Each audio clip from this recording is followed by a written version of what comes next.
Di negeri sebesar Indonesia, masih ada anak-anak yang harus mengubur cita-cita karena putus sekolah. Data Susenas 2021 menunjukkan 76% keluarga mengakui bahwa anak mereka putus sekolah karena alasan ekonomi. Di balik angka itu ada begitu banyak cerita. Ada anak yang terpaksa bekerja, ada yang harus menjaga adik agar orang tuanya dapat mencari nafkah, ada pula yang hanya mampu memandang sekolah dari kejauhan. Namun pada Januari 2025, sebuah harapan besar mulai dinyalakan. Presiden Prabowo Subianto menggagas sekolah rakyat. Bukan sekedar sekolah, sebab sejak awal konstitusi telah menitipkan amanat yang sangat jelas.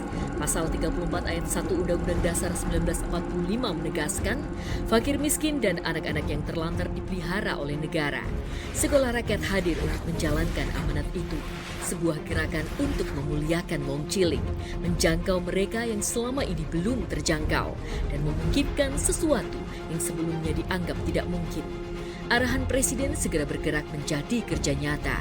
Pada April 2025, tim formatur penyelenggaraan sekolah rakyat dibentuk dengan melibatkan berbagai kementerian dan lembaga. Negara bergerak bersama. Data Tunggal Sosial Ekonomi Nasional atau DTSN digunakan sebagai dasar penetapan sasaran dan perekrutan siswa. DTSN menjadi fondasi agar kesempatan ini benar-benar sampai kepada anak-anak dari keluarga yang paling membutuhkan. Guru dipersiapkan, wali asrama dihadirkan, tenaga kependidikan dibentuk. Dalam waktu yang sangat singkat, kementerian, lembaga, dan pemerintah daerah bergerak melakukan revitalisasi. Gedung-gedung pelatihan, balai pemerintah, hingga rumah susun disulap menjadi sekolah rakyat rintisan. Tempat-tempat yang sebelumnya sunyi mulai dipenuhi meja belajar, tempat tidur, buku, seragam, dan suara anak-anak yang kembali berani menyebutkan cita-citanya. Seluruh proses diawasi secara ketat dan terpadu. Setiap langkah dijaga agar berjalan transparan, akuntabel, dan tetap berada dalam satu tujuan besar.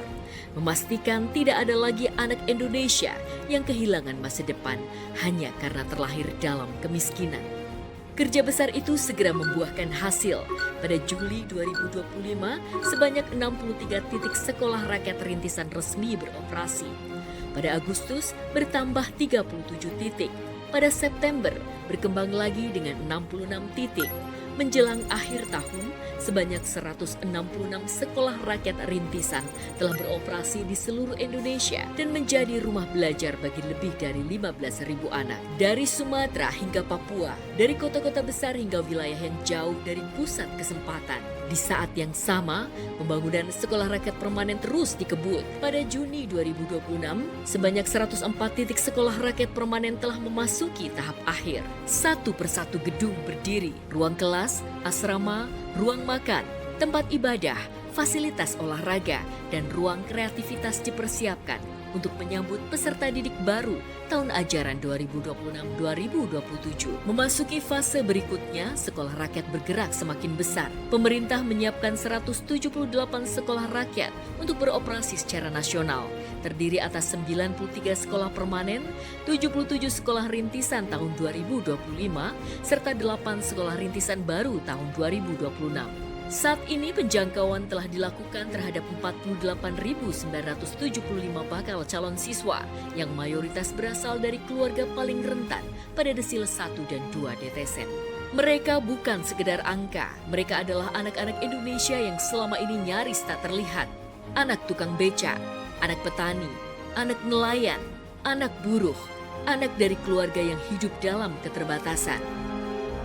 Kini mereka memiliki tempat untuk belajar, tempat untuk tumbuh. Inilah transformasi besar pendidikan gratis berbasis asrama di Indonesia. Sekolah rakyat sedang mengubah masa depan sebuah keluarga, bahkan sebuah generasi. Hari ini, sekolah rakyat bukan lagi sekedar gagasan. Sekolah rakyat telah berdiri, sekolah rakyat telah hidup, sekolah rakyat telah menjangkau ribuan anak. Dan dari ruang-ruang kelas sederhana itu, sedang tumbuh generasi baru Indonesia. Inilah sekolah rakyat, gerakan besar untuk memutus rantai kemiskinan melalui pendidikan.